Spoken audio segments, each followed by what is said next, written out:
Tech giant sa Amerika parapin sa korte kaugnay sa talamak na social media addiction sa mga kabataan. James Galangay, please come in. James.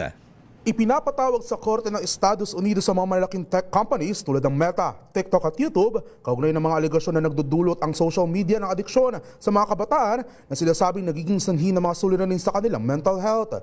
Kabilang dito ang isang kaso ng 19-year-old mula California na naadik sa paggamit ng social media dahil sa umunoy attention-grabbing design ng mga platform, kung saan isinisisi niya sa mga tech companies ang pagkakaroon niya ng depresyon at suicidal thoughts. Kasalukuyang wala pang pahayag ang TikTok ukol sa mga alegasyon at request for settlement, habang inaasa namang dumalo sa naturang trial si Meta Chief Executive Officer Mark Zuckerberg. Ito si James Galangay ng DZRH TV, una sa Pilipinas, una sa Pilipino.